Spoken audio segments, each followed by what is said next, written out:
Good morning, everybody. We're going to go ahead and get started. I'm sure we'll have a few more people join us in the next few minutes, but we're at 10:05, so I think we should get going in light of what we have to cover today. I'm Kenan Wooten, co-chair of the working group, and it's my great honor today to welcome everybody here to this meeting, everybody who's here in person and everybody who's with us via Zoom. This is the second meeting of the working group of the Texas Access to Justice Commission.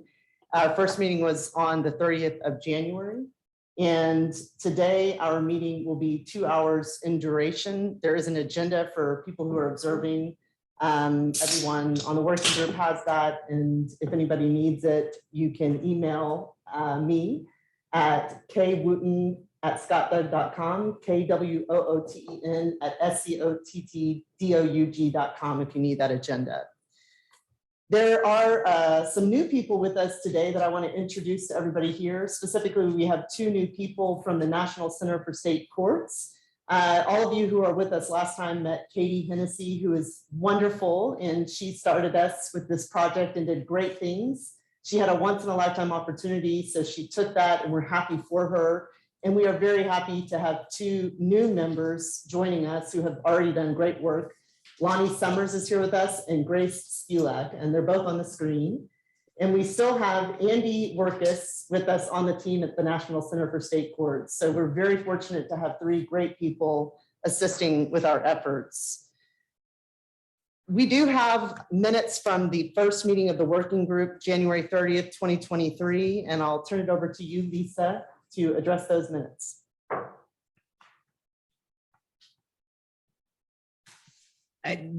Did you say me, Kenan? Sorry, I'm having a little bit of a hard time hearing you. Why don't we test? Does anybody else raise your hand if you're having a hard time hearing me on the screen? Okay, I'll handle the minutes because it sounds like Lisa's computer volume might need a little adjustment. So basically what we want to do with the minutes is just give you all on the working group an opportunity to let us know if you have any suggestions for modifications to them, and if not, I'll accept a motion to approve them.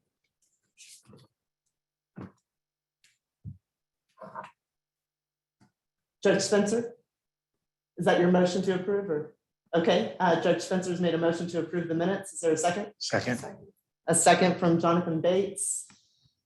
Any discussion about content of the minutes? All those in favor say aye or raise your hand. All right. Anybody opposed? You can say nay. All right. Unanimous approval of the minutes from the January 30th, 2023 meeting. We're now going to move on to item 3 on the agenda, which is subcommittee reports and discussion. As a reminder to everyone, we have 3 separate subcommittees who are assisting this working group with its efforts. Subcommittee members include many members of the working group, as well as additional volunteers from the legal and non-legal community that we're very fortunate to have with us. We're going to start today with a report from Justice Massengale on the non-attorney ownership subcommittee. Thanks, Kenan. Happy to see everybody here this morning. We have had one meeting of the subcommittee to discuss the non-attorney ownership aspect of the Supreme Court's referral letter. We held that meeting on March 31. It was primarily an organizational and introductory meeting. And during that meeting, we discussed 3 main aspects of study that we want to tackle in our subcommittee. The first aspect is taking a deep dive into Rule 5.04. And just to briefly remind everybody, Rule 5.04 is a rule that is denominated as a rule to protect lawyer independence. And it's also the rule. Let's see here. There's a comment about audio. Why don't we do this? I guess we already had some hands, but could we again see hands if you're able to hear me clearly on the Zoom? Okay. Okay. Well, then I'll continue. Rule 5.04D, a rule about lawyer independence, and in particular, it is the rule that contains the prohibition on non-attorneys having an ownership interest in a firm that provides legal services. And the court has asked us to examine that rule, suggest whether modifications to that rule might be desirable, with an eye particularly towards, in addition to capturing any benefits for expanding access to justice, the courts also specifically asked us to consider the purpose of the rule, which is to maintain lawyer independence.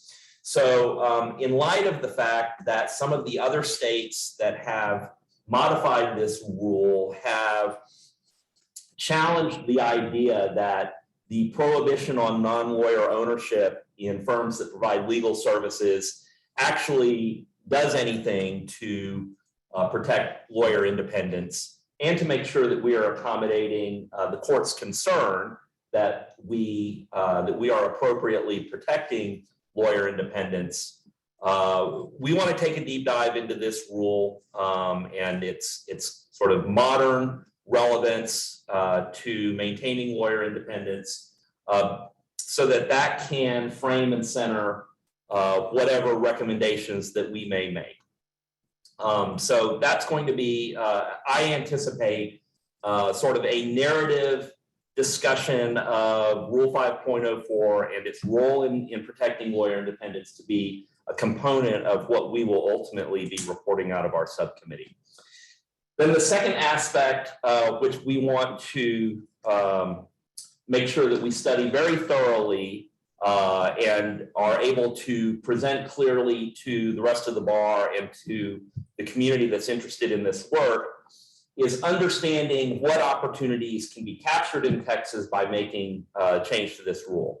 And in my conversations with people who are interested in this work, that's kind of been one of the top questions that I get is, well, what is it that that we can accomplish by changing this rule that we can't already do?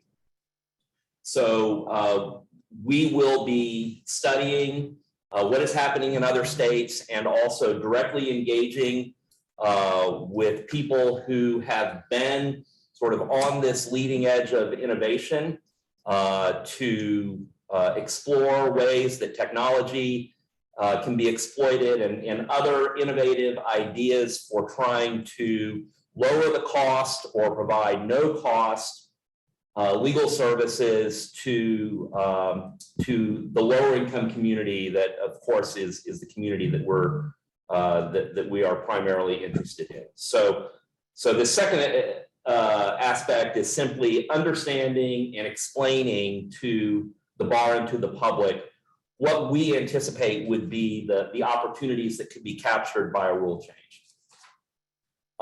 The last part, and this is also comes directly from the court's referral, is an evaluation of what would be appropriate guidelines, restrictions, guardrails, so to speak, on rolling out any kind of rule change. And that could take a number of different forms. It could be a time limitation or a pilot program where a rule gets rolled out for a limited period of time with the idea that we'll evaluate what happens and study further at the end of the time period and decide, you know, has this achieved what we hoped? Does it need any changes? Should it be expanded? Should it be limited? Also, are there substantive restrictions that would be appropriate? And this comes into, I think it's an important thing for us to be considering, and I think probably all aspects of our study are implicated by this idea that changing the rule to expand access to justice may be desirable, but we also want to have an eye on sort of undesirable consequences that could result for, you know, other populations or other practice areas trying to exploit any rule changes.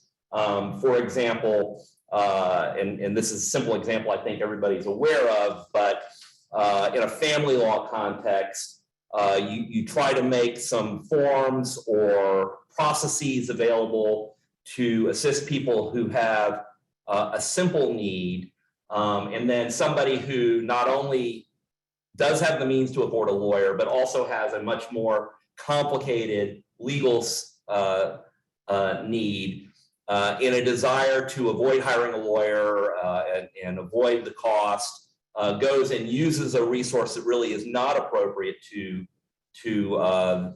their need. You end up with the potential of creating much bigger problems. So there's lots of ways in which the modification of the rule to ease or eliminate the restriction on non-lawyer ownership of firms providing legal services can sort of come into this this area.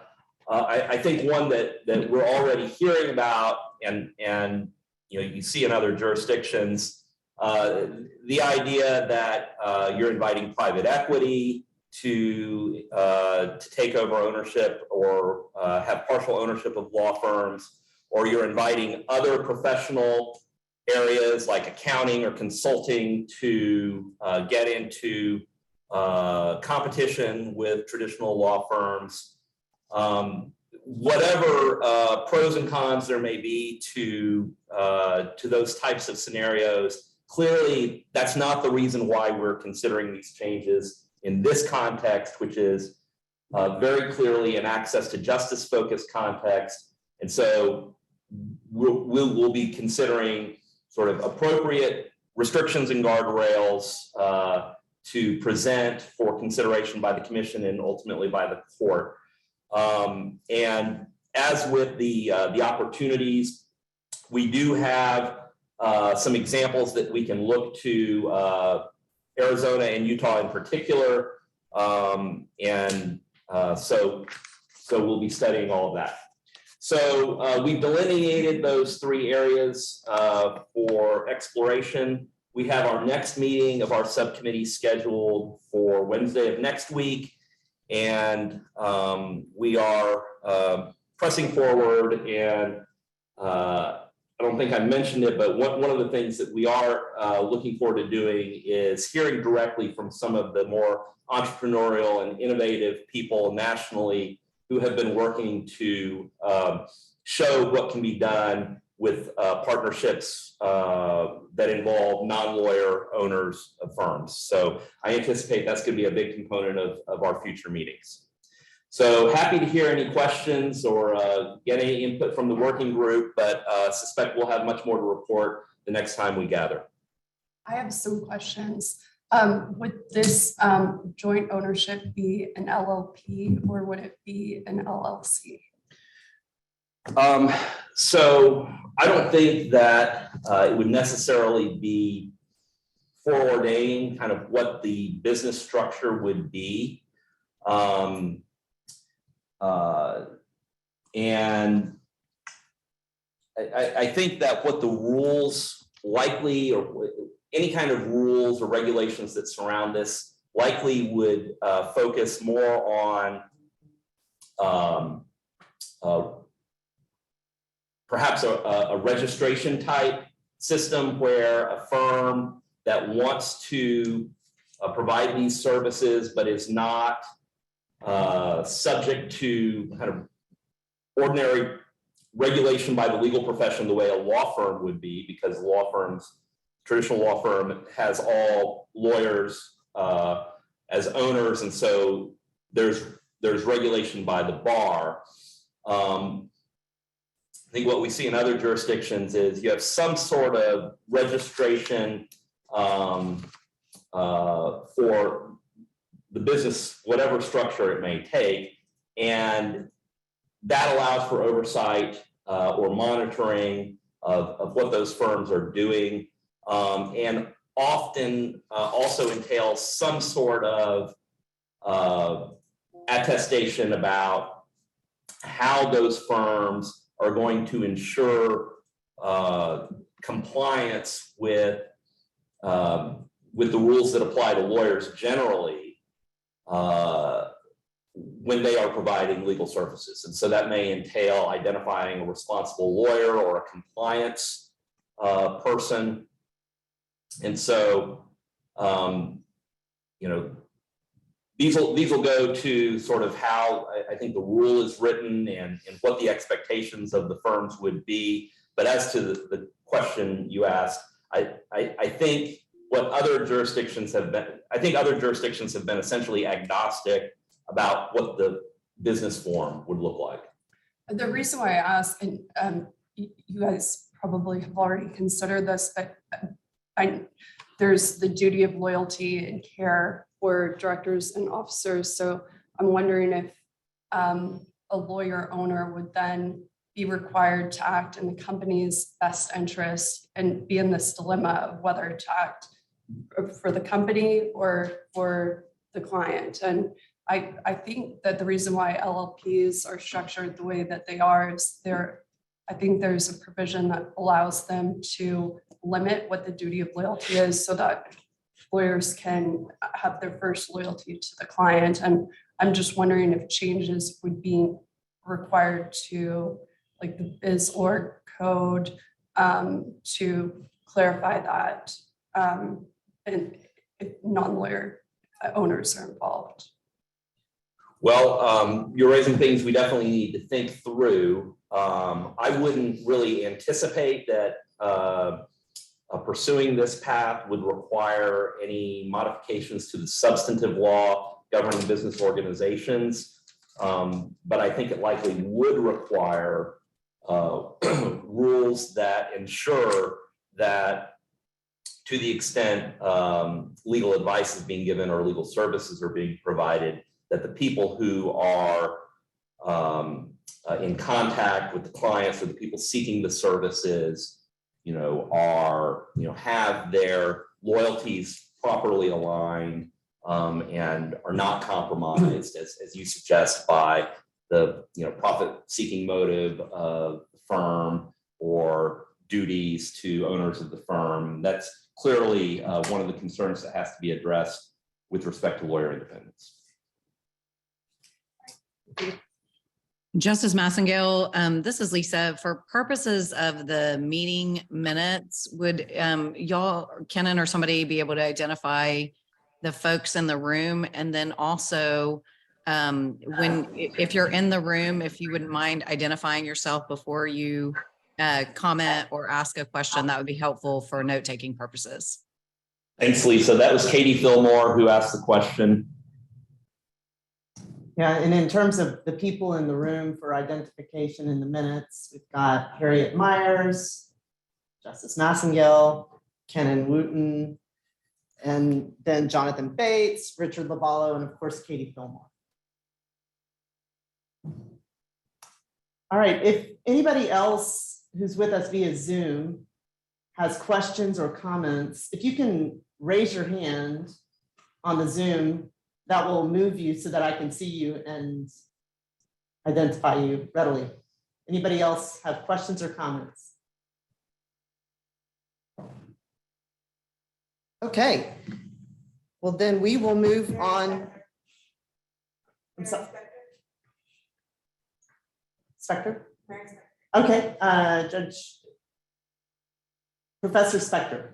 Thank you, Kenan.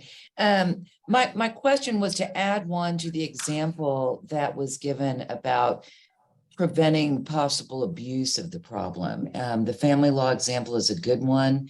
I would raise another one that we see in through our clinic work, and that is people's use of notarios, and especially in Latin American, Spanish-speaking communities that may have that aren't licensed to do anything other than to provide a notary signature. And I think that's an area that when you're thinking of rule changes to ensure that rules don't sweep unintended, have those unintended consequences that might allow people to seek licensure when they may not otherwise be entitled to do so. Thank you, Professor Spector. Judge Guzman.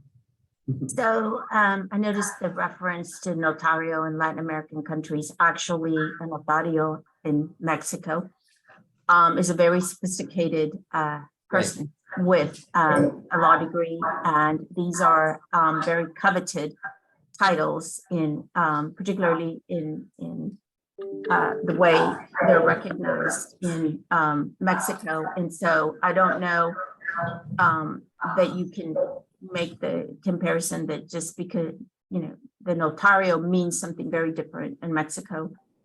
Very coveted, very sophisticated, and usually a lawyer. So I agree we need to be careful, but the sense that the term would be confusing, actually, most Spanish speakers recognize notario differently. Thank you. I appreciate the comments, and I think particularly anything that raises issues that may affect us more particularly in Texas than some of the other jurisdictions that we're examining is extremely helpful, because we want to be sure that we have a process that is tailored to and is addressing specifically the needs we have in Texas. And so I appreciate the notarios being raised so that we can be sure we're thinking about that particularly. Richard. Richard Lavallo, I have a question. And you had mentioned that private equity firms might be interested in investing.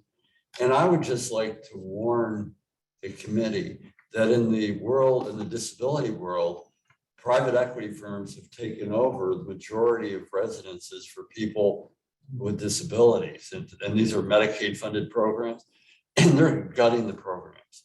And their whole motive is to make money and not to maintain the quality of care. And so I would be really alarmed that if you had a private equity firm that was just there as an investor, and what their motive is to make money and not the delivery of legal services. So I would be real skeptical.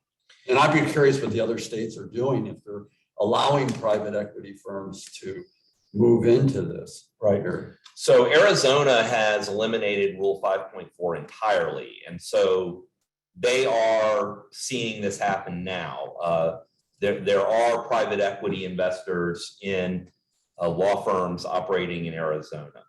But your point is a good one, and I think certainly one that we will be considering is sort of the element of profit motive in all of this. And, you know, candidly, is profit motive a necessary element to attract the kind of interest that would spark innovation? And if not, then maybe it can be excluded. I mean, it's conceivable that you would say, you know, this is going to be permitted, but only in a nonprofit scenario. And I think this concern was raised at our last meeting. It's one that is worthy of consideration. And if you were to constrain the effect of the rule change to nonprofit scenarios, I think this would ease a lot of the concern that some have about, you know, we're here trying to expand access to justice.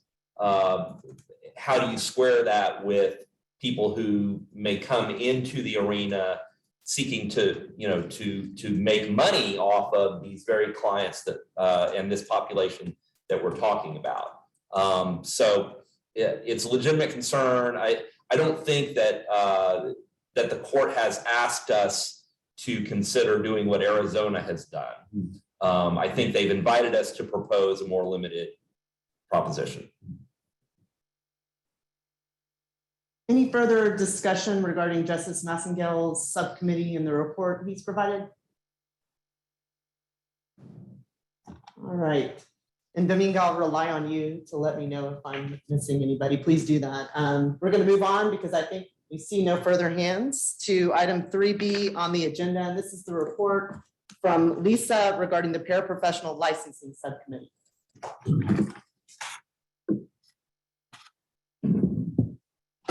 Sorry, give me a second. I was trying to adjust my lighting, but I took a bad time to try to do that. So our subcommittee is looking at sort of the nuts and bolts of really kind of both Kenan and Michael's subcommittee, but primarily Kenan's subcommittee. As you know, if we're going to allow paraprofessionals to have some scope of practice that inches into the legal world, then how would we regulate them in a way that would protect the public?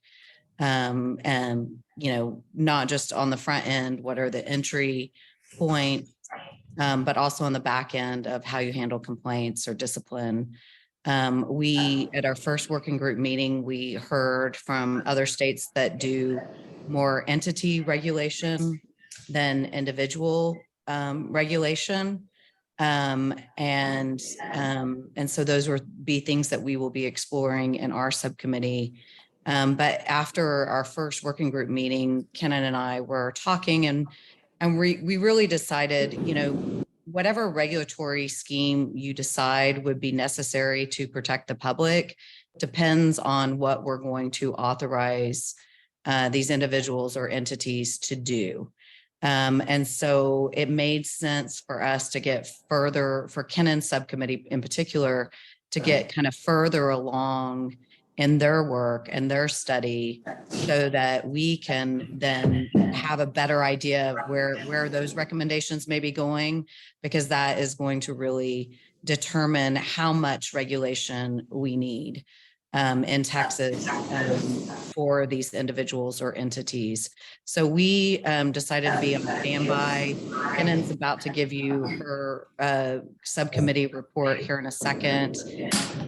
And my idea is that my subcommittee members will probably be getting a welcome, and let's pick some dates that work for us to do our first subcommittee meeting, probably the second week of May, possibly the third week of May, if we can't get enough times that everybody has available the second week of May.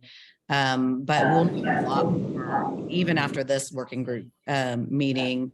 And the first meeting may be sort of more informational, what we do currently in Texas to regulate entities or non-lawyer judicial participants in the judicial system.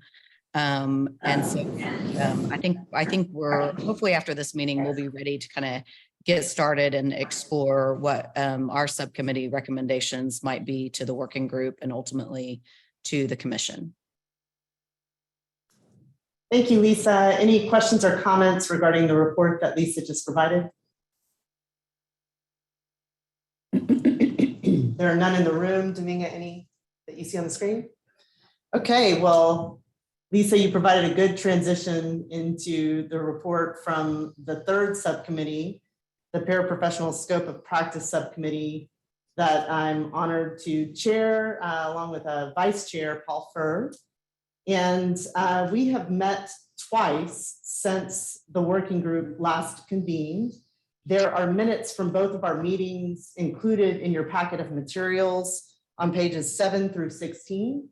All the working group members have also received a link that includes recordings of those meetings. So you can get as much or as little detail as you want about those meetings. But I do want to take a minute to just express extreme gratitude before moving on to all of the subcommittee members. As I said earlier, before some of you joined us, the subcommittee is comprised of both some members from this working group and also just some volunteers who raised their hand and said, I want to help with this effort. And there is a roster of the subcommittee on page 16 of the meeting materials so that you can see all of the people who have contributed to the effort that I'm going to report on today.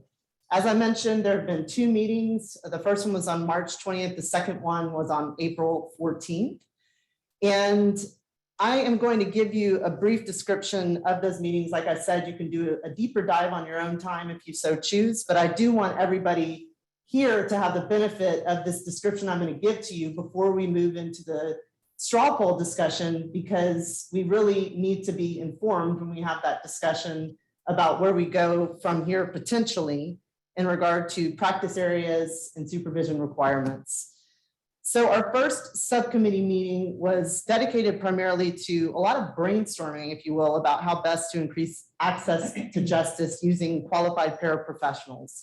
And in that meeting, we talked about various different types of paraprofessionals. All the working group members heard about some of these types of paraprofessionals at our first meeting. They include, for example, community justice workers, court navigators, and then something we're all familiar with, the paralegal.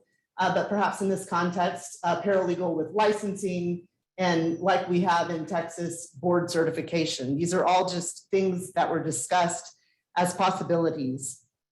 We also talked at that first meeting at a pretty high level about the kind of work that these paraprofessionals could do in regard to practice areas and particular tasks.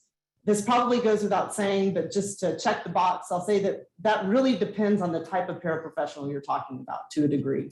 And the training that they have, the experience they have, et cetera. And just by way of example, if you have a licensed paralegal who's board certified, then that person you might see providing the direct legal services to a client without attorney supervision, whereas a court navigator might be somebody who is not providing any legal advice per se, but is instead assisting people with moving through the court process, both by telling them where to go in the courtrooms and also maybe telling them what to take to courtroom proceedings. This is just a very high level description of some of the things we discussed as a subcommittee. Again, at that first meeting, really trying to think outside the box and brainstorm about possibilities. At that first meeting, I thought it was interesting that there was a comment as well about the need for more organized triaging in the justice system.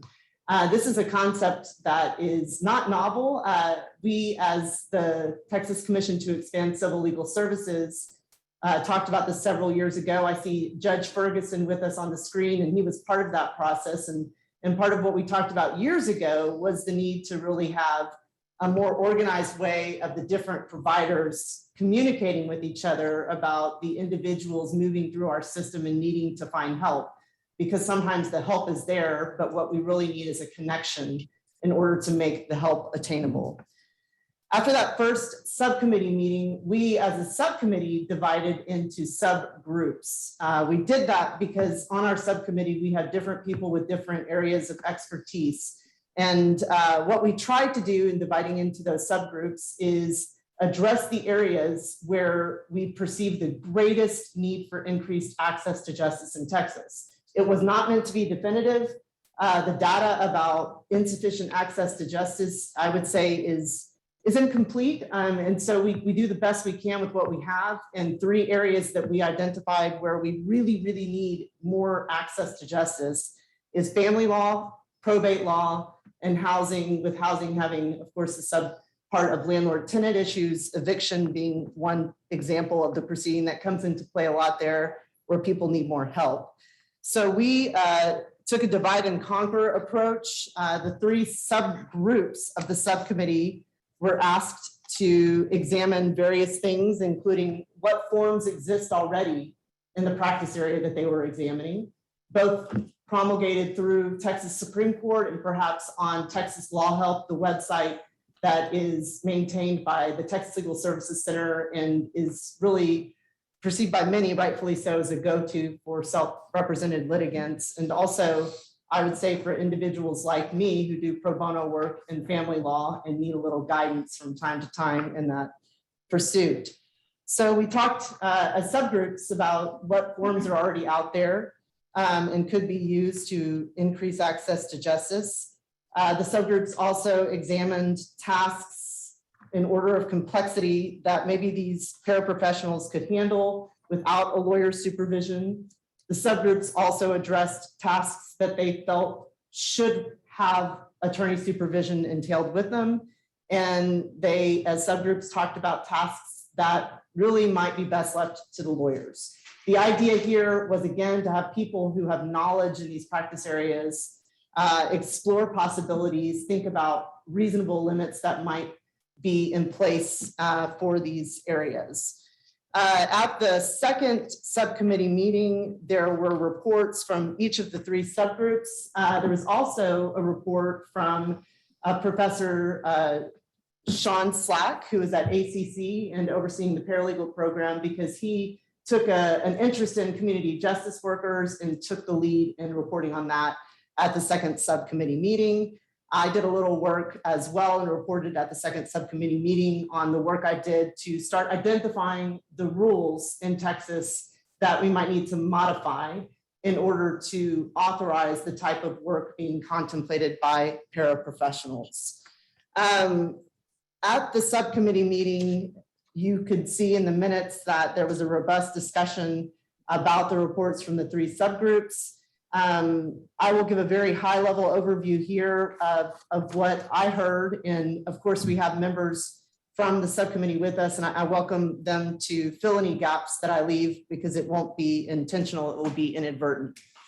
So from the family subgroup, what we heard were that the general consensus of the people who met was that it made sense for the paraprofessionals without legal supervision to handle some basic non-contested family law matters. And in terms of working on those matters, what might that be? It might be working with forms the court has already promulgated, the Supreme Court of Texas to be more precise, and also with other forms that might be promulgated and used by paraprofessionals. There's also discussion about these paraprofessionals being able to appear for individuals in court in uncontested matters. For those of you who are familiar with family law, an example of that might be an uncontested divorce, where one or both of the people in the divorce go to the courtroom proceeding and they have a prove-up process that they do that's pretty standard. And that's just one example of where you might have a paraprofessional in an uncontested case aiding an individual in a courtroom proceeding. Again, in this family subgroup context, there was discussion about the ability to do more with forms than we've done before, and perhaps help people more in that space. The family subgroup members who reported to the subcommittee felt as a general rule that it made sense to focus on uncontested matters in regard to the paraprofessionals, and that for the contested family law matters, for the matters that entail complex property issues, the matters involving non-standard issues and suits affecting parent-child relationship, as a subgroup reporting, they felt that that would be best left to the lawyers at this time. There was a lot of discussion about 40 judges, and I won't begin to act like I'm an expert in this space, but I'll tell you, I know enough to understand that there are 40 judges who are involved in the family law context. And sometimes those 40 judges are reluctant to make certain decisions and may bump that up to the higher courts. And there was a thought that perhaps these paraprofessionals could facilitate with decision-making to a greater degree at the 40 level. There was also some discussion about thinking outside the box. Judge Livingston may not be with us yet, but I will say on her behalf that she said that there are things happening in the state already with forms in counties, with the 40 judges, with other things where maybe they're doing more in parts of our state than the subgroup members who reported envision doing through paraprofessionals. So Judge Livingston made the good point that it would be helpful for us to get a better sense of what's happening statewide before we make final decisions about what should happen in Texas in a formal way. There was also a reference in the discussion to the fact that paraprofessionals are to a degree already representing people in certain tribunals in the Social Security space by way of example.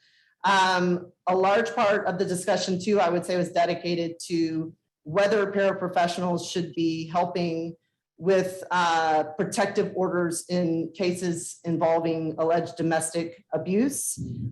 Lisa Hobbs participated in our subcommittee meeting, though she's chairing the other one, and said that when she was at the Supreme Court of Texas, by way of example, a kit was promulgated to facilitate efforts in those types of proceedings, and that perhaps that kit could be used by paraprofessionals.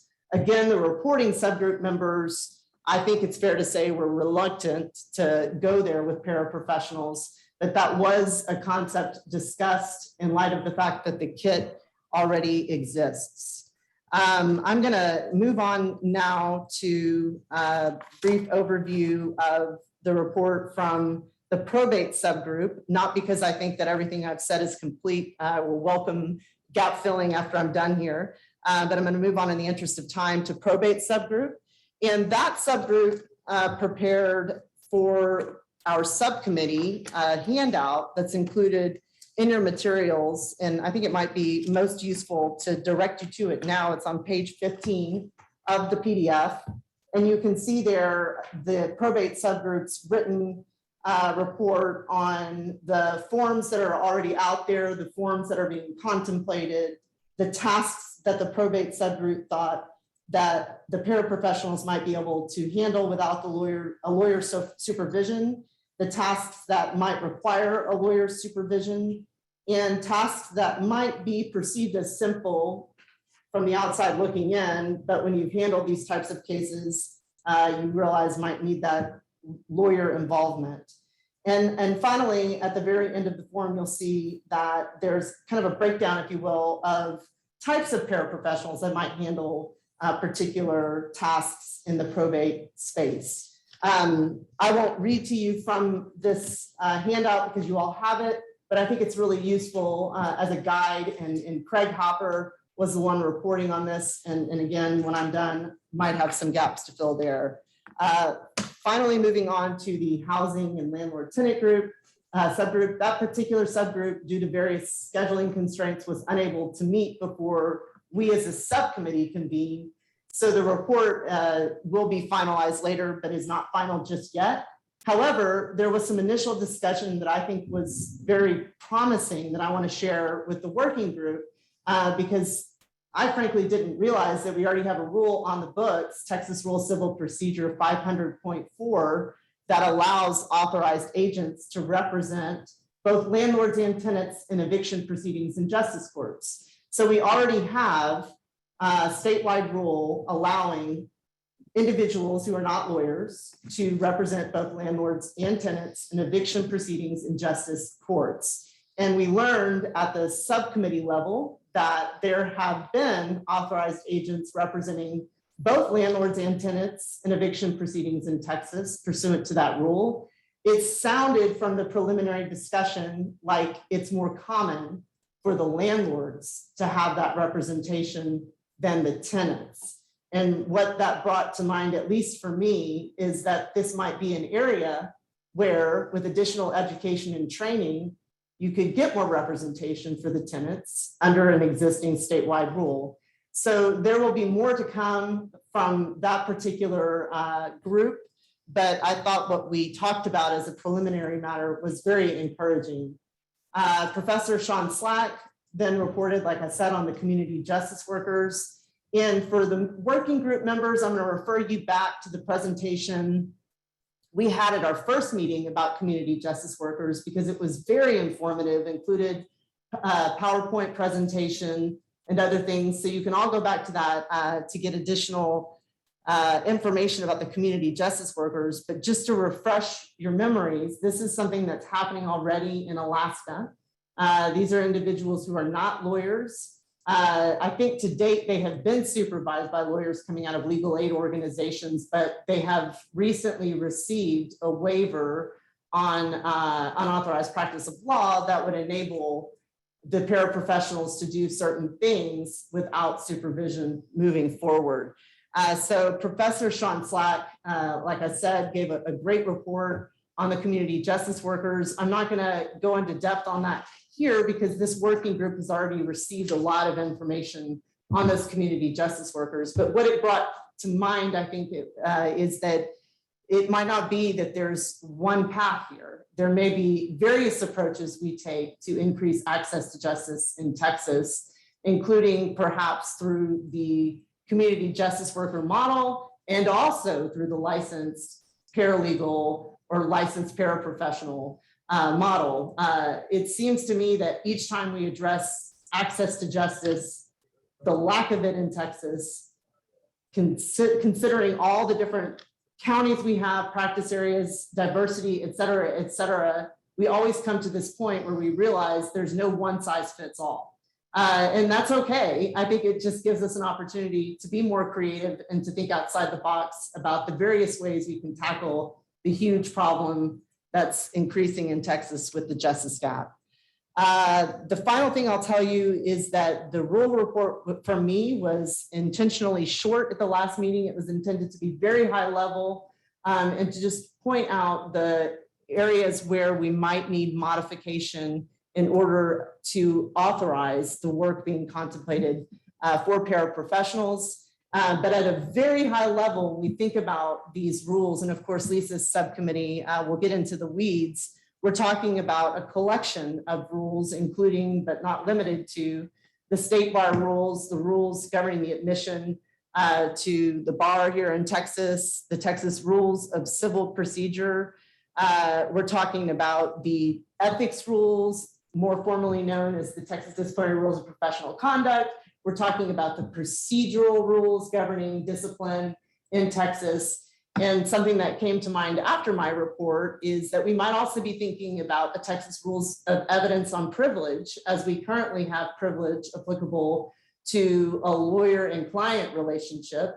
And we have that rule extending, of course, to the lawyer representatives, but we don't currently have a privilege rule for the paraprofessional and their clients. So that's another one that came to mind after, like I said, my presentation, which was quite brief and high level at the subcommittee meeting.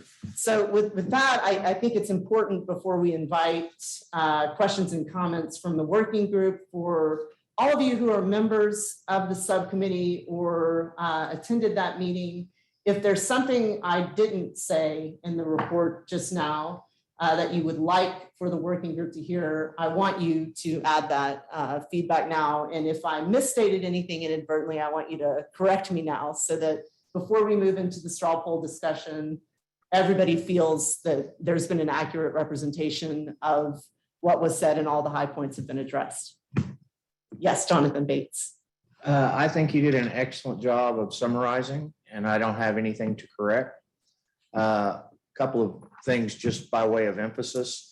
When you mention about not a one size fits all, that became apparent as we were looking at the different practice areas.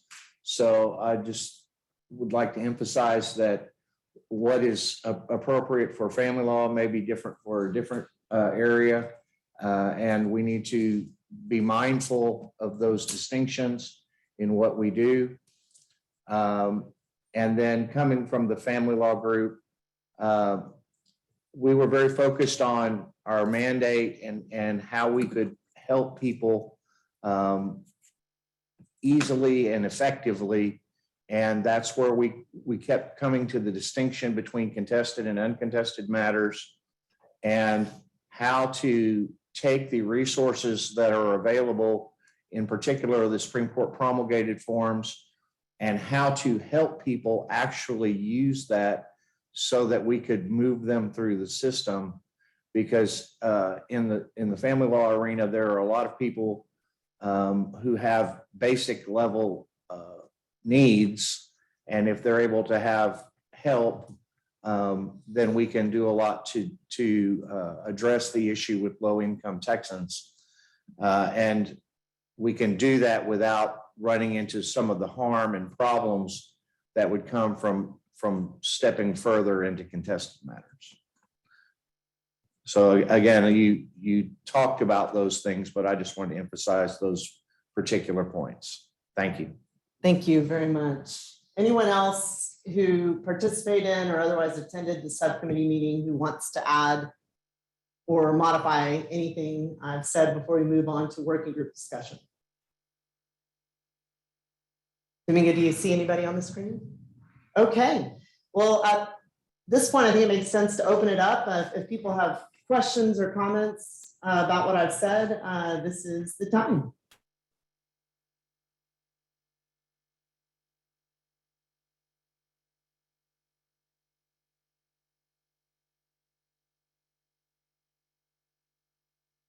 All right.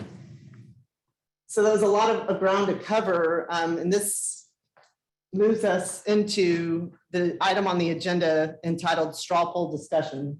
And, Can I have a oh, yes, question? yes, please. This is Richard Lavallo, and we're trying to draw the line between contested and uncontested.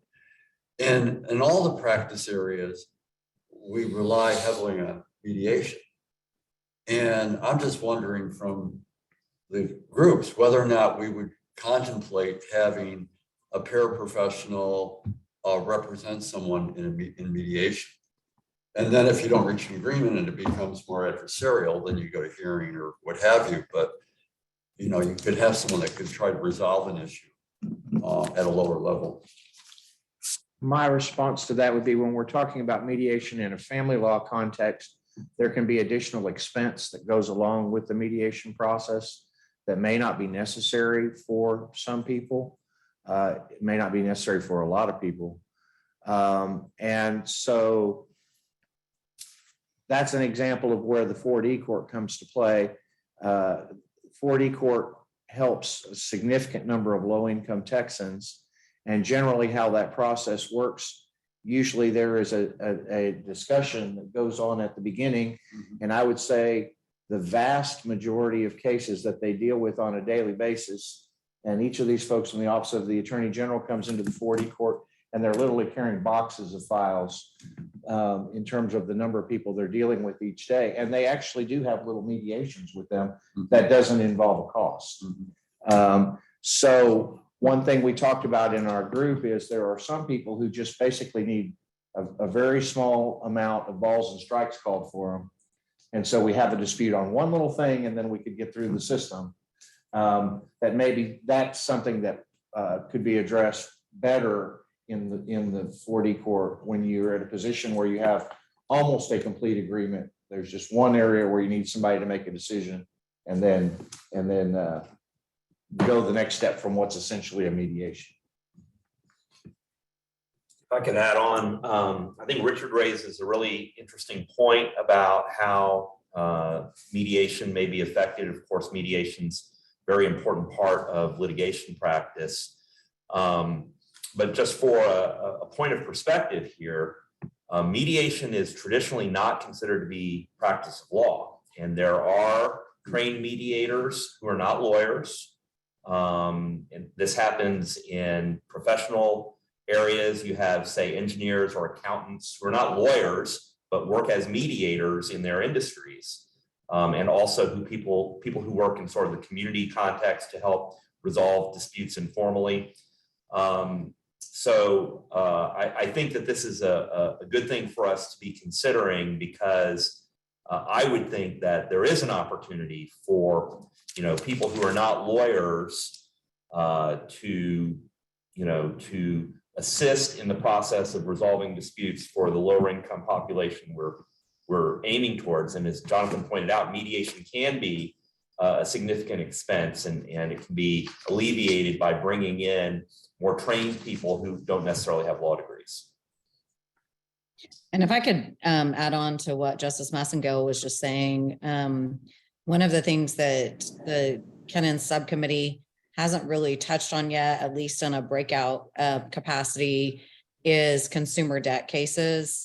And I feel like a lot, I don't practice in that law, that area of the world. But I get the sense that there, at least in my mind, it seems like there might be opportunity for a paraprofessional to help resolve some of that before it gets escalated too far within the court system as well. I think it is important to consider alternative dispute resolution, and again, a situation where what works for one practice area may not work for the other. But to Justice Massengill's point, I became a mediator before I went to law school. And part of what I learned about is a center where you could help mediate cases for free. I mean, part of the reason I did that was to volunteer, not to make money, and also to learn more about something I was interested in. And so I think it's important for us to consider it for a lot of different reasons, including that if you can resolve these cases outside of the courthouse, that can lead to less congestion and more increased access to justice for others who really do need the courthouse for resolution. And I think it's a good time to point out something that again is in the materials for the meeting, and it's the chart, the overview of reform landscape chart. And I want to give credit where credit's due. We had the National Center for State Courts put this together. Grace took the lead in preparing it. And it's really a very useful document that has hyperlinks in it that will take you to rule text and other things. And so this is something I was just looking at because mediation came up, and I at a glance saw that mediation is something that supervised legal paraprofessionals are helping with in Minnesota. So it's already happening in at least one jurisdiction, and that's what I picked up at a glance. There's probably additional examples for us to think about. So now we're going to move into the straw poll discussion, and I'm going to go back to Lisa's report. For those of you who weren't with us yet, one of the things that she said is for her subcommittee to be as productive as possible, it would be very useful for this working group to give some guidance on what type of practice areas might be included and tasks might be included for paraprofessionals, and also on the degree to which supervision will be required. And we are not going to take votes today. I don't think we're there yet. I think we need to see substantive recommendations before we vote. And that's not just me, that's a decision made with the co-chairs. So today, I say that because I want everybody to understand this is a discussion and not to feel confined or like we're ultimately going to be coming to a vote. It's a discussion that I think entails the need to be creative in how we approach this, the need to understand that it probably isn't a one size fits all situation, and that it may be that how we approach this, again, is not just with the licensed paraprofessional, but also with, for example, mediation or community justice workers, et cetera, et cetera. So I'm going to pose a question for discussion, and I hope others in the room will do the same. And I think that when we think about the questions to present for discussion today among us, think about the things you want to know before you vote on the practice areas that are going to be covered, the tasks that will be covered, whether supervision is going to be required. So this is a conversation, I think, where we throw out these questions, thinking about what we need to know individually as working group members to ultimately cast the most thoughtful votes possible. So a question that I'm going to put out there is, when we are making these recommendations ultimately, are we going to allow paraprofessionals to work in only certain practice areas? Or should we instead write rules that would allow the paraprofessionals to provide limited legal services in any practice area with, of course, appropriate training, licensure as needed, experience? So that's a question. I think it's a pretty broad one, but I think we need to talk about it because there are two very different ways to go in what we do here, and how we decide to proceed could have pretty significant impacts for how rules are crafted. So I'll throw that out there for discussion. Jonathan Bates. I mean, I'm not saying anything new in terms of my position. I think we need to not have a one size fits all solution. I think we need to have solutions that are tailored to various practice areas and that take into mind or into account the distinctions between those areas and the different opportunities and problems that exist between the different practice areas.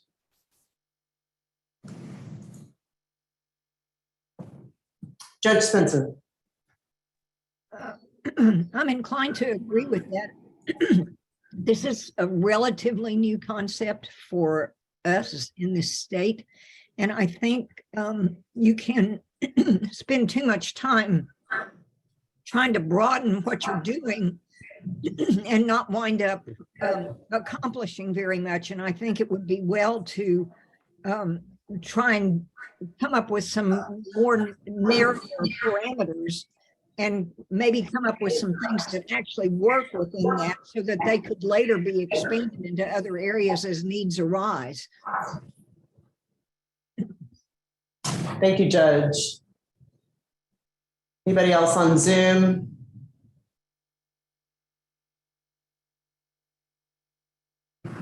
Anybody else in the room? Lisa, are you with us? I can't see you on the screen.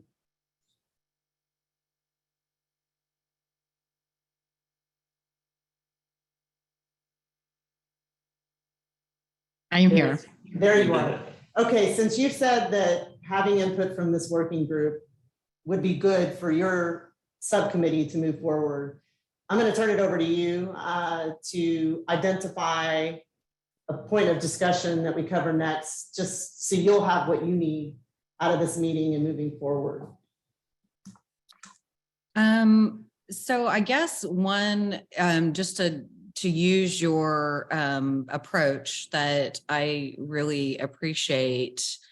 I think one of the really defining areas that we probably should get some feedback on or open for discussion is whether we anticipate that a paraprofessional would remain supervised by an attorney or not. Because I think you could, I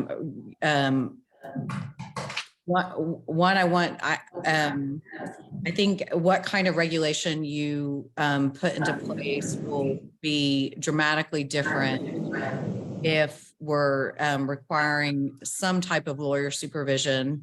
And I will kind of add as a subset to that, what kind of super lawyer supervision, or if we feel confident that we can create tasks that really don't require lawyer supervision, that might require guidance on when you would refer something out, but not necessarily being supervised in a specific task.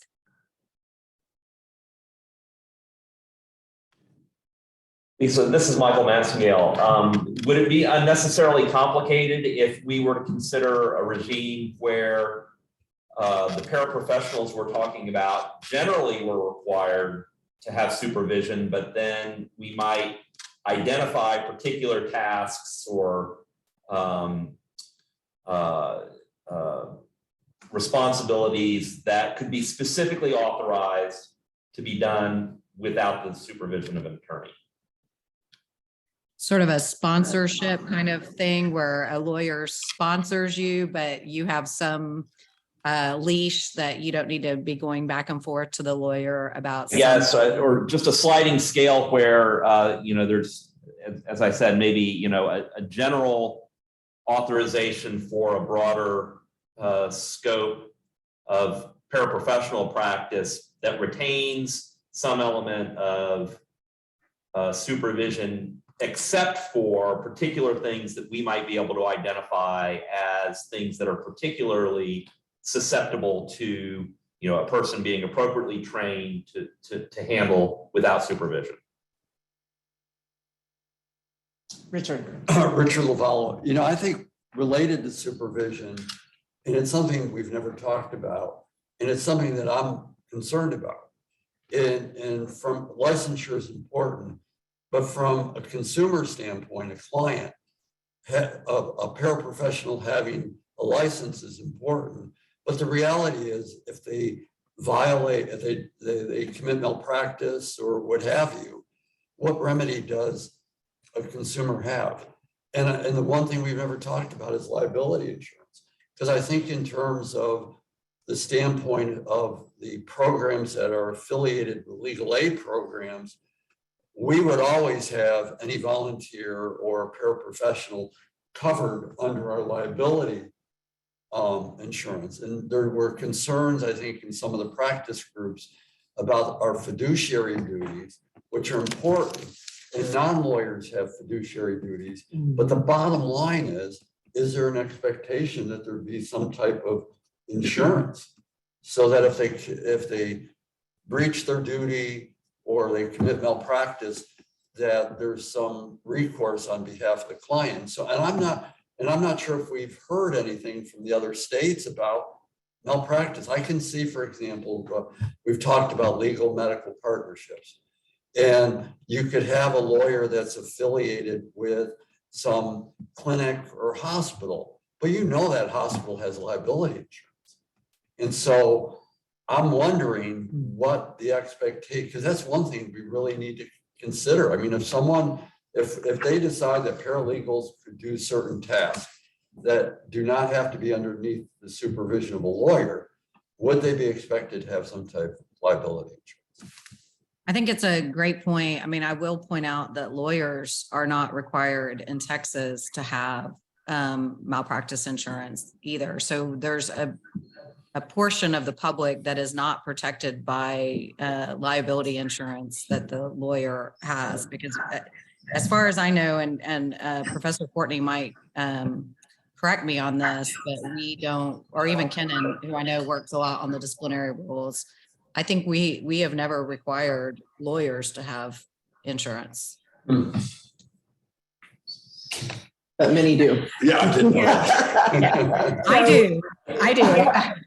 So you might remember, those of us with gray hair remember in Texas that basically the requirement to disclose that you don't have insurance was basically rejected. But there are other jurisdictions that have had licensed paralegals that did require professional liability insurance. So the state of Washington required it for the licensed paralegals, even though the Supreme Court of Washington rejected the bar's proposal that lawyers as well have insurance. So they required it of the paralegals, but not the lawyers. And I thank you for that. And I do think I'm adding this to my list of things. But before I had one comment, but I see Ellen Lockwood's hand is up, and I'd rather hear from her than hear my own voice. Ellen. I think you're. Yep. Okay. Sorry. I was turning on my camera. I was raising my hand. I forgot about the meeting. So my comment is about who exactly we think are going to be the non-attorneys that are going to be doing these things. And I am not against malpractice insurance at all. But if we are going to set the financial bar very high, how is someone who is helping the portion of the public that needs these services because they don't have much money? How am I, if I decide to do this, how am I going to be able to afford to do this? If I am paying for whatever is required for registration or licensure or training or whatever, let's say, and then I'm going to pay for my expenses, right, as a person who offers these services. And then I'm going to have some sort of required insurance. Where exactly am I going to be able to cover all those expenses, much less make any sort of a profit enough to make it worth my while? So I know exactly what everyone does in the other states, and I think that's something we need to look at. But I do want to consider who we're going to get to do this if it's basically going to be a volunteer job and or I'm going to lose money to accomplish this. So I just hadn't heard that discussion, and I wanted to make sure we kept that in mind.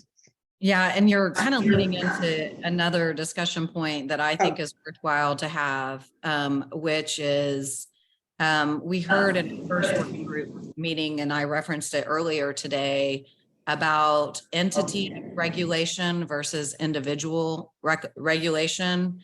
So in other words, we could regulate certain nonprofits or legal aid provider, like existing legal aid providers, so that within their structure, their organization, they could expand what their paralegals or paraprofessionals could do within their organization.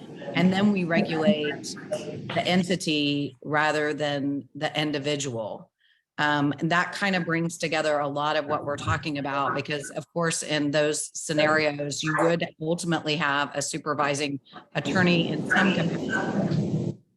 You would theoretically, I'm assuming the major legal aid providers, and somebody correct me if I'm wrong, they do have some kind of insurance that, that they even pull in their volunteers are covered under that, not just their employees. And it certainly would make regulation easier because and probably it may make discipline harder, but it seems like it would make entry level, like the entry points easier. I think it then might make the discipline or the complaint process harder, perhaps. But that's another discussion point that I would love to get some feedback from the working group on, is kind of where you're leaning in terms of individual regulation versus entity regulation. Katie, Fillmore. My biggest concern is that, people of little means who might find themselves in a bad legal situation might turn to someone and trust them who just exploits their trust and charges them a bunch of money for, in that individual doesn't even know what they're doing, and getting these people into a worse situation than they were in the first place.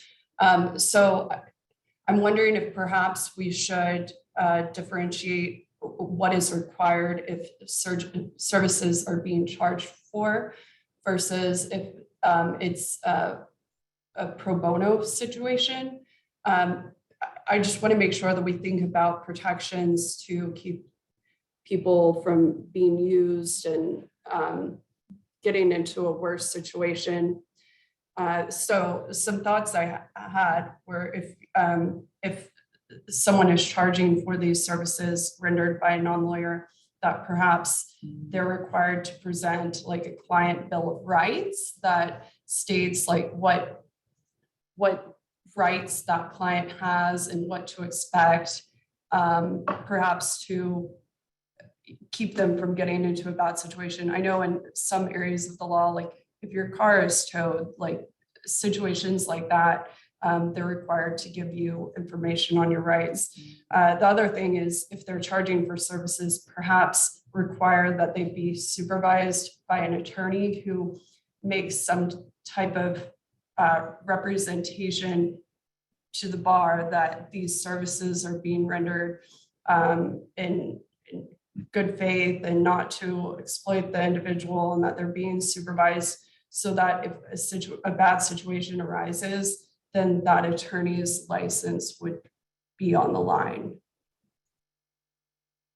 And Katie, just following up on that a little bit more, I know we have existing rules in place, Texas Disciplinary Rules of Professional Conduct, that put the lawyer on the line under certain circumstances for the work of others under the lawyer's supervision. Are you contemplating doing something more than we currently do, or do you feel like the existing ethics rules might do the legwork needed to provide the protection? Well, if we create a new rule that allows paraprofessionals to practice law, I can envision a situation where someone alleges malpractice and then there's this issue of, well, what standard is it under? Is it under a reasonable attorney standard of care, or is it under a reasonable paraprofessional standard of care? But if you've had an attorney make a representation that this paraprofessional is being supervised by me, then perhaps it would make it easier to hold someone accountable. I don't know if, the malpractice law is well established as being what is reasonable for an attorney. But if we open up a new avenue of licensure that allows paraprofessionals to practice, where do we have to reevaluate malpractice law? Got it. Thank you. Jonathan. Jonathan Bates. So there was a subject that Justice Massengale hit on with his subcommittee that I think applies to the other two and we need to consider. And that is, how do we make sure that we're reaching the people we're trying to reach with the services that we're providing? And the example that he gave was a family law example. And I think it was a very good one. And I think that one way to address that would be to have some of these things go through various legal aid services. As Lisa said, then there is at least an attorney, perhaps at a very high level, giving some oversight. And then we have the ability to, number one, make sure through their means testing capabilities that are already in place, that we're actually helping low-income Texans rather than helping those that we're not intending to use these services in place of a low-income Texan. Harriet. Well, I wanted to follow on that comment because it focuses on something that is concern to me in this whole area because of the examples that I bet any of us have seen through the course of time where people just don't know their rights or they don't have the ability to grasp what they're being told if there's no ultimate responsibility for the result. And so I guess, is there an approach that is based on review with the client, not the provider, so that someone is talking to the provider at some point that ensures an accurate identification of the legal need and the appropriateness of a less than full-blown lawyer responsible for doing that. And that kind of cuts against efficiency here myself. But the truth is, so many people don't know or understand their rights, and they're taken advantage of by whoever their dispute is with. And unless there's an intervening, knowledgeable person, they don't get justice. Now, some of this discussion is making me think, by way of example, of what I put in every engagement letter now, which is coming from the Government Code, State Bar Act, about if you have a problem, this is who you contact. You know, so that everybody I represent knows there's a number you can call, there's a resource you can use, like, and I can't remember the number that's provided via statute, but of course in Texas, we have existing through the state bar, things like the grievance helpline, hotline, where you have knowledgeable individuals who can help people understand their rights under the existing rules. And maybe in this situation, there's something similar where individuals who are going to receive help from paraprofessionals are told, here are the numbers you can call. You know, it's hard with the informed consent to think about how far to go, because how much is needed is so dependent on the client and the case, it seems. But I do think that there's merit in us thinking about what do we need to tell individuals so that if there is an issue, they can go to somebody other than the paraprofessional to talk about it, just like we have in place for attorneys and clients now.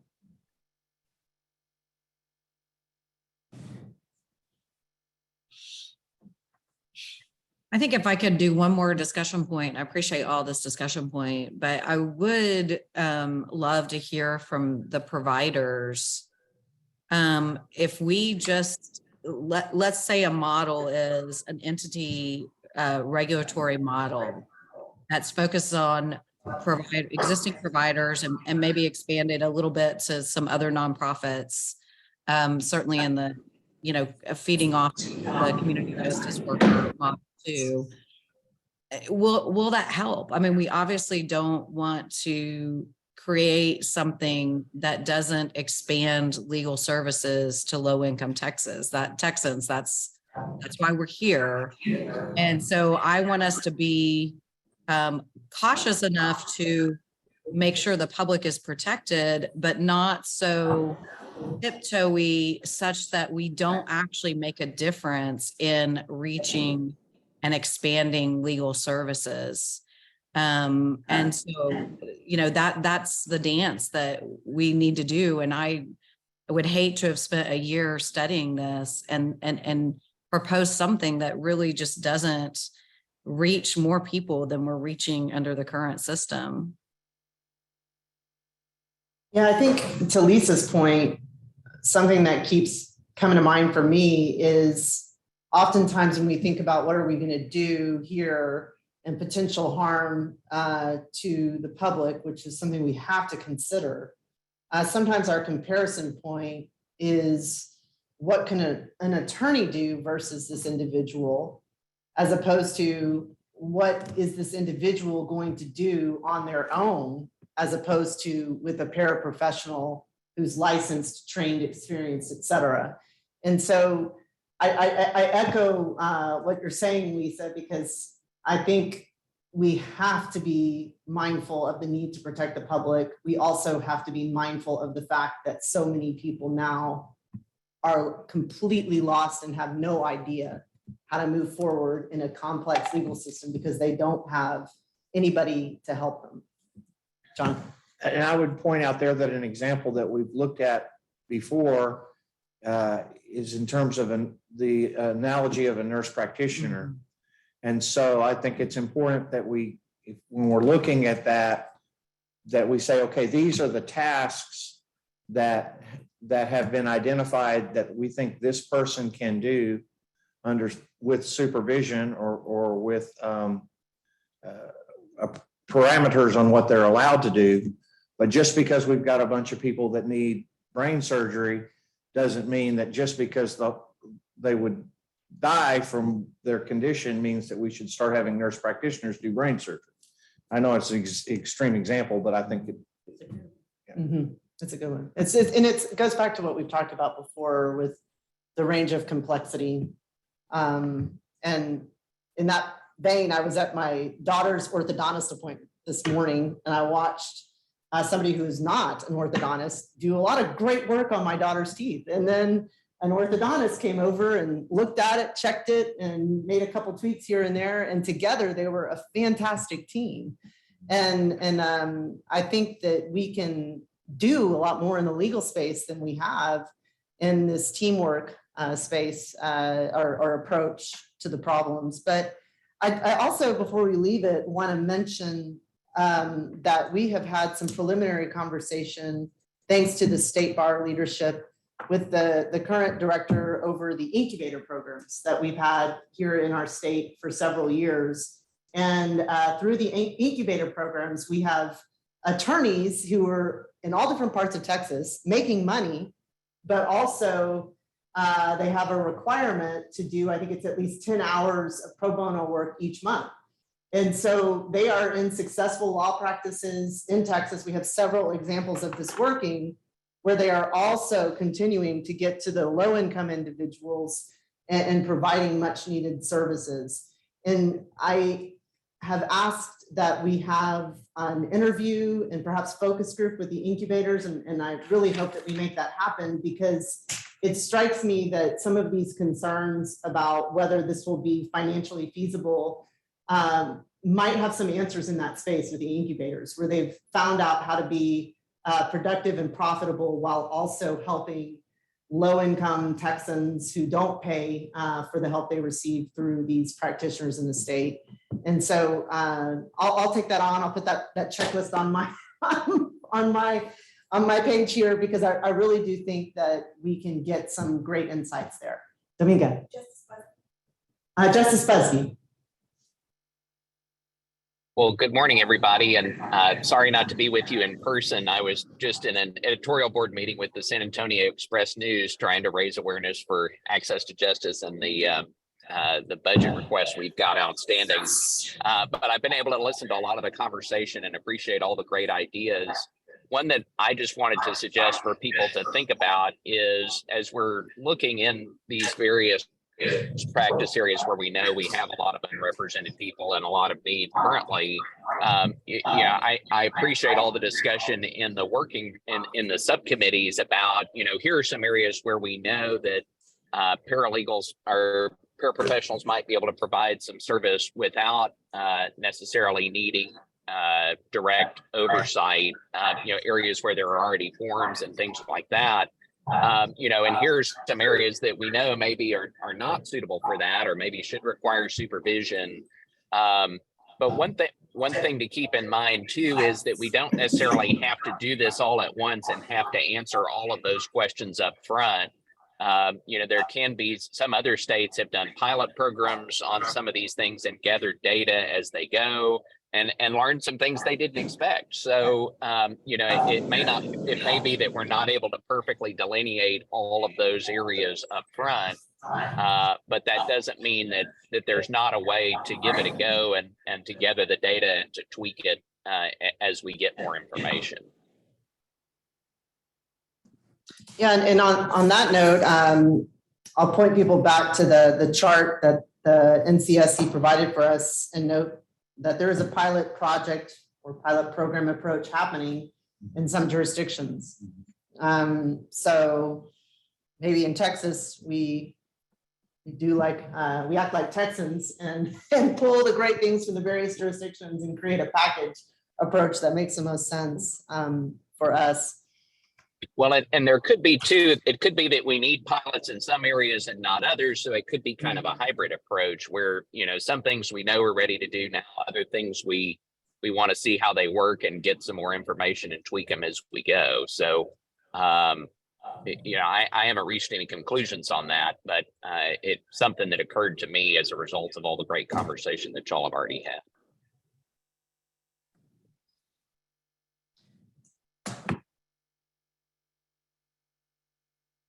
Anything else that you want? Any other discussion points? I'll throw that out to the group as a whole. Any other discussion points you want to cover? Katie Fillmore.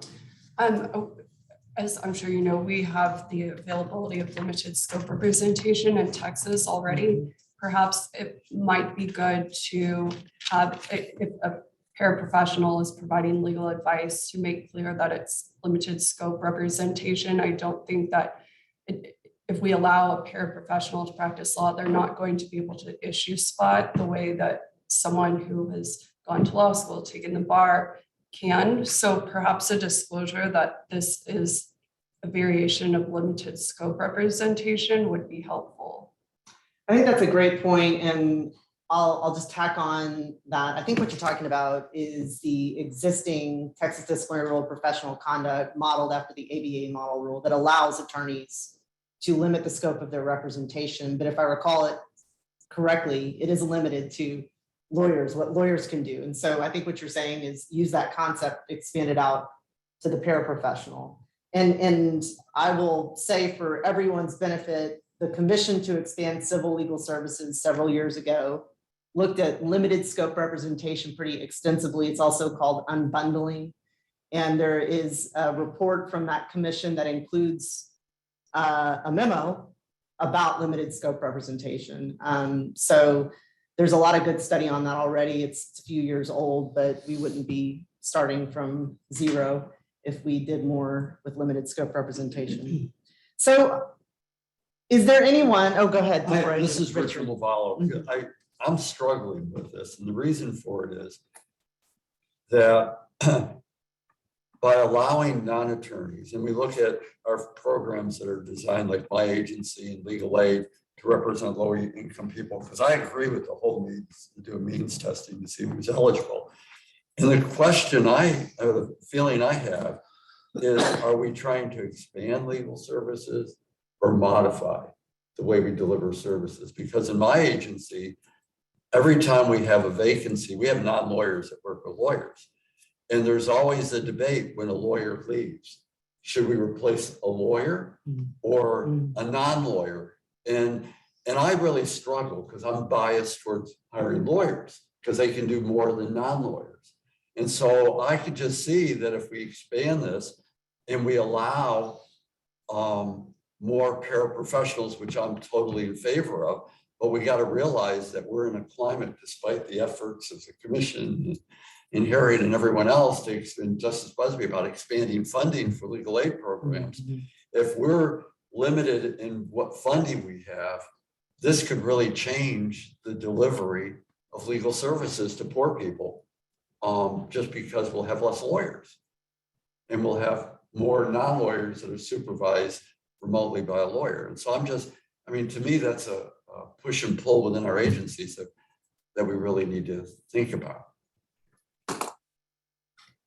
One thing we might think about doing, and it seems to me, is pull together whoever from our three programs have the most knowledge of the direct delivery of pro bono work, and also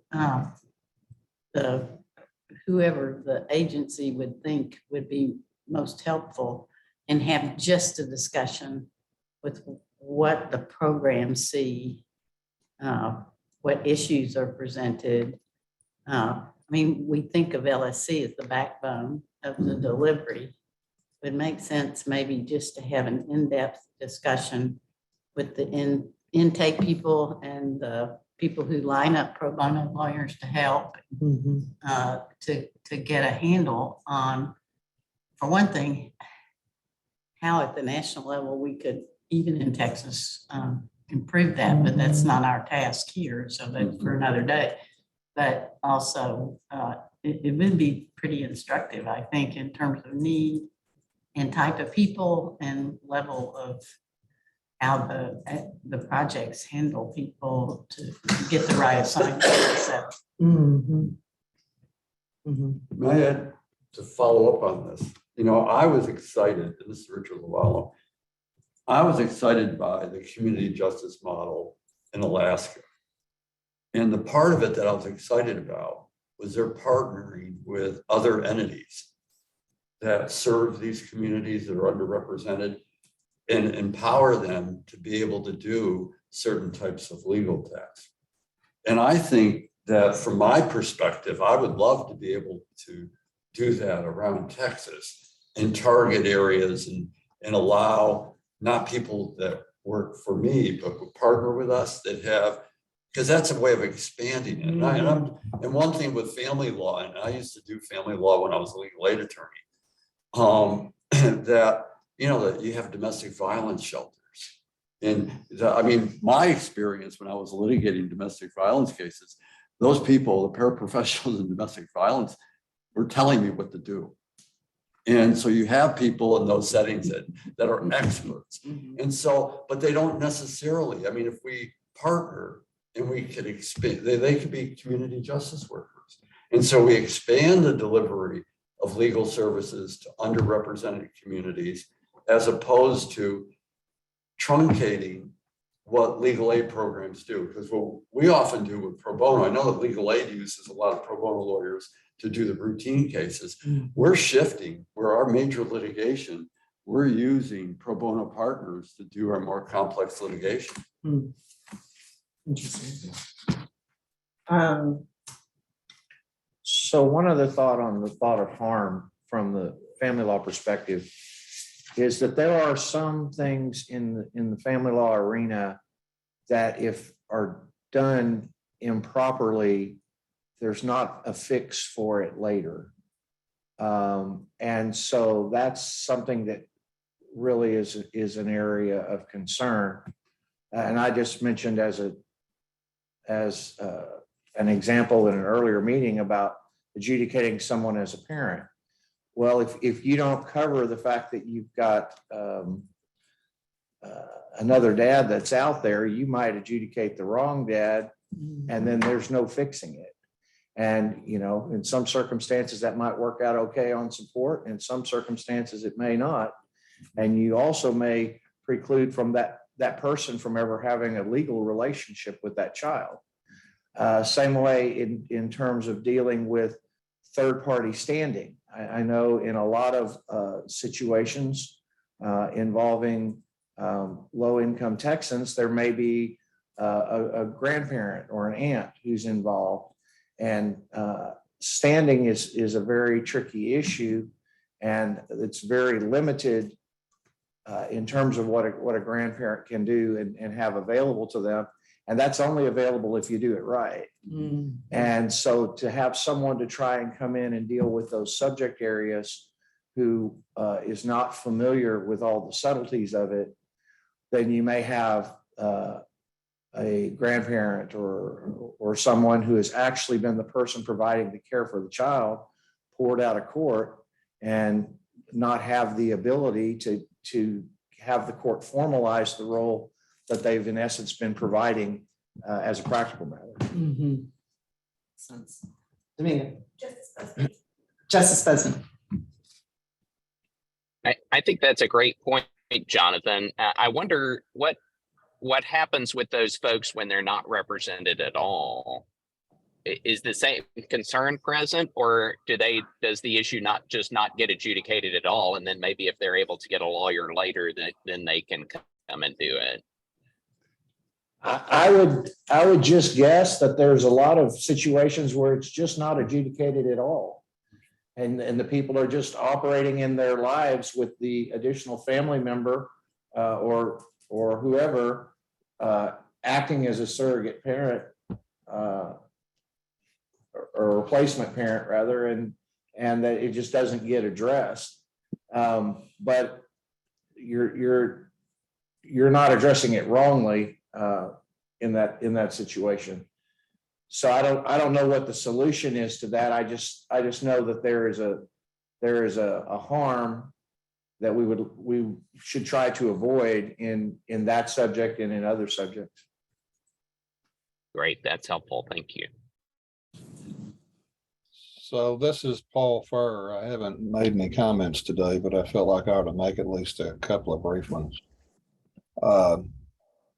The discussion about looking at other community lawyering projects, particularly the one in Alaska, I wanted to remind everybody that that's a great idea and ought to be picked up on. But if you actually speak to the people, it's very, very small.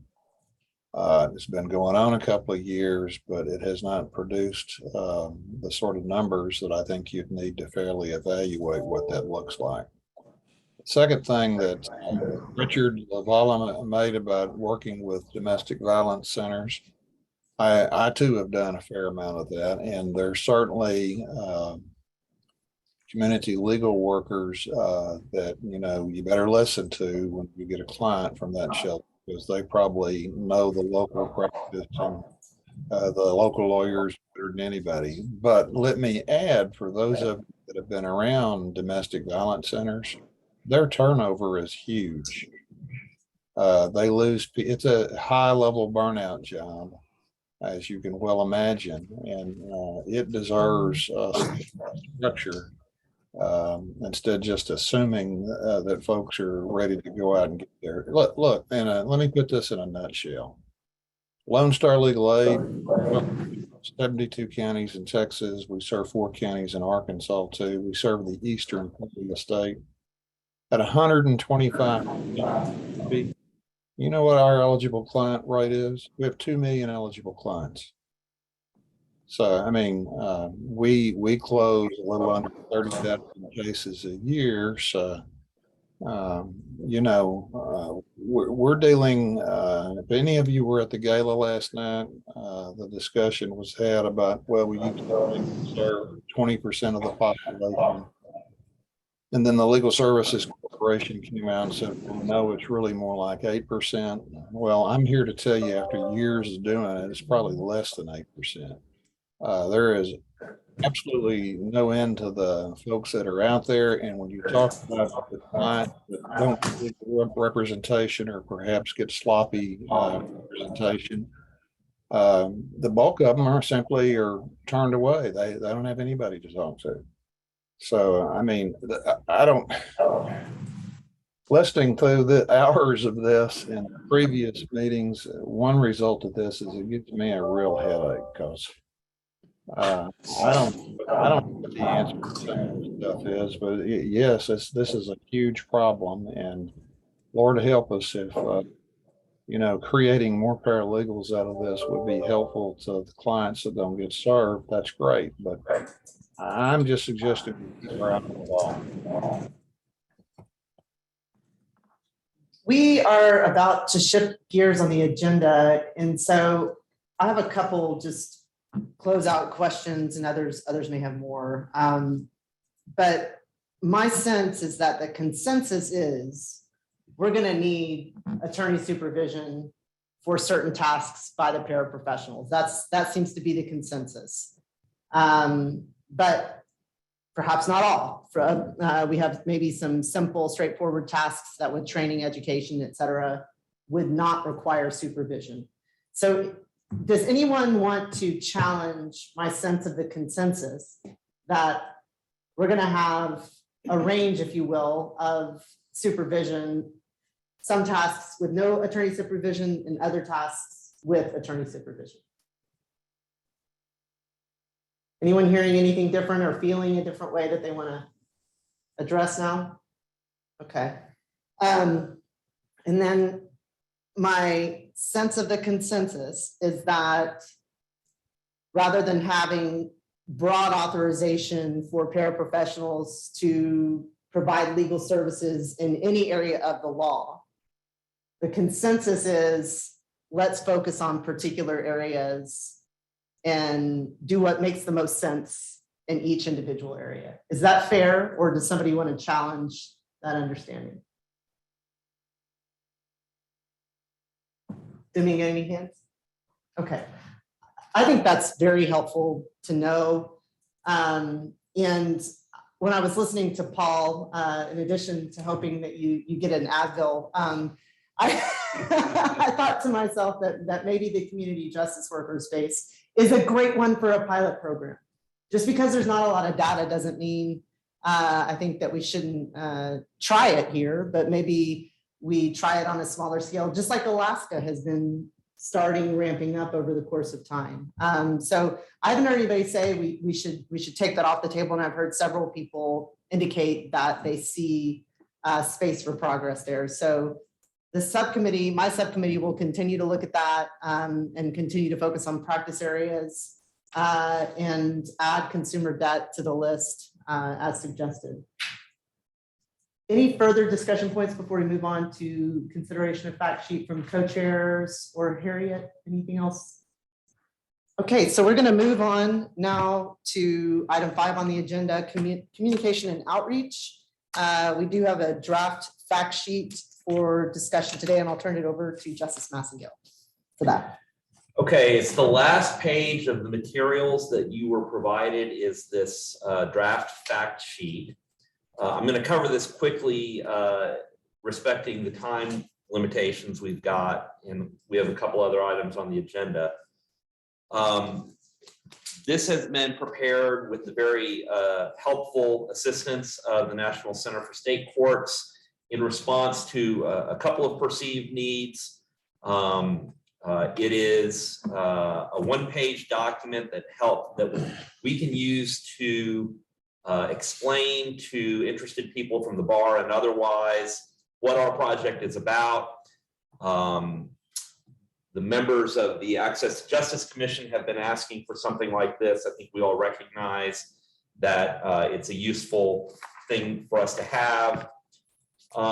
If you have that page in front of you, I'll quickly summarize what it covers on one page, and I think very clearly is in the upper left corner what the court has asked us to do in terms of taking a look at what we can do to expand access to justice in the areas that we're all familiar with, and it describes what the working group will be studying. Below that, in the lower left quadrant, gives a couple of tangible examples of the types of things that we're considering facilitating through rule changes. In the upper left quadrant, we have some fast facts about the justice gap to help illustrate the severity of the problem and why the court has asked us to engage in this study. And I think it's useful, all the people who work in this area who are sort of moving beyond calling it a gap and calling it a chasm and other sort of descriptive areas are all very appropriate. But these are some useful statistics that we've been sort of making sure we feel confident about. In the moving to the bottom right quadrant, there's an acknowledgement of some of the institutional support for these kinds of considerations, both the Conference of Chief Justices and the ABA supporting looking into the kinds of innovations that we are doing. And then bottom right corner, some additional information about what our working group will be doing, studying groups, studying efforts in other states, inviting broad stakeholder input, and making recommendations to the commission. And then bottom left corner, we have our suggestion email address that invites input from others. So we are eager to make this one-page document available to the commissioners and start using this. If anybody has input that they can share right now or would like to send us very quickly, we will certainly consider it. But our aim is to make this document or one very much like it available to the members of the Access to Justice Commission by the end of the week. So if anybody has any thoughts or comments on it they'd like to share now, we would love to get it. And as I say, feel free to send us something in writing, but really today would be the time to get it to us, given that we want to get this document out and start using it. Any thoughts from our working group about the fact sheet? I think it looks great. Thank you, Katie.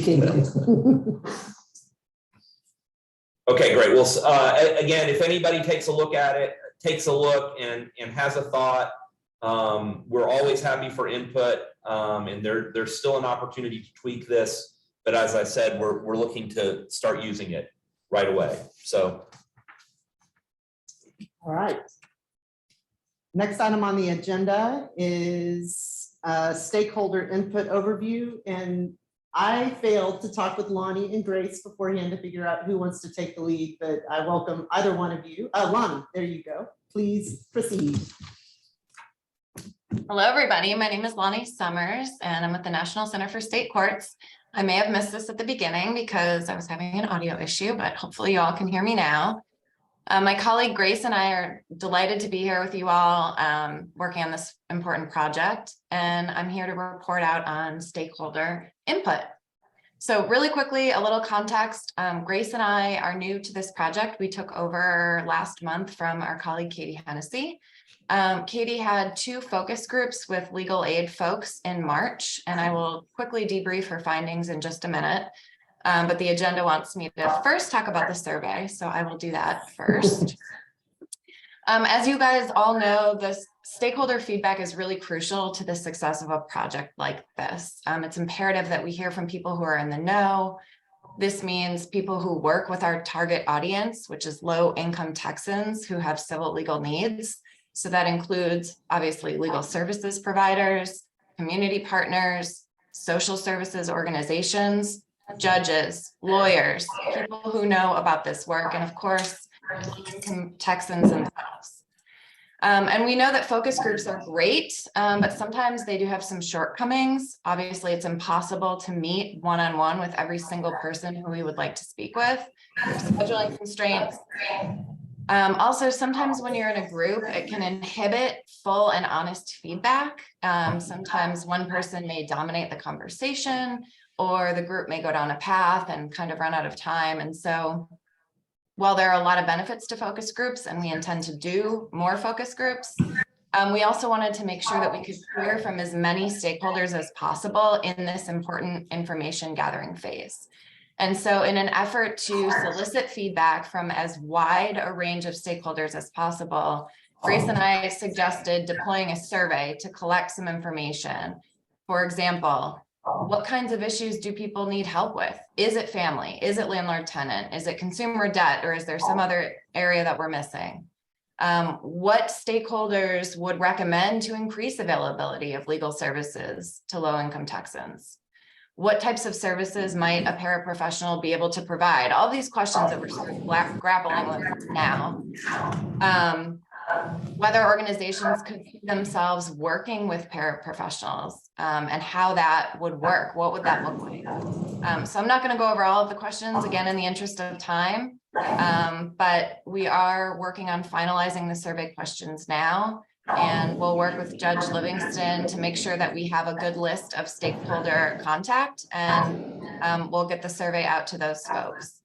Does anyone have any questions?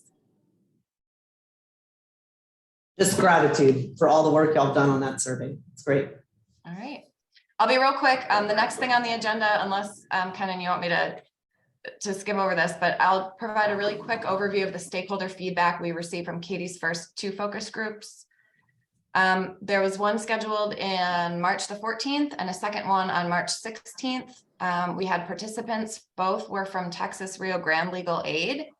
A very few high-level takeaways from those interviews, and this is all stuff you guys know. The civil justice gap is pronounced in Texas. They reported that they have 1 attorney for every 20,000 people who qualify. They cover 68 counties in Texas, ranging from rural to urban. Their biggest needs are family, housing, probate, and public benefits. They are all very high demand case type areas. There's been a huge uptick in eviction cases post-pandemic, and they turn away a lot of people because of lack of resources. They currently do use paralegals. They have 2 tiers.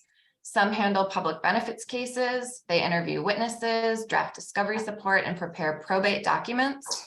Some paralegals have their own caseload. They do intake, they help with litigation support, and they also represent tenants in JP eviction court. They did wonder if judges would embrace an expanded role for paralegals, particularly in the in-court piece. But they didn't anticipate that rules changes would significantly impact how they operate.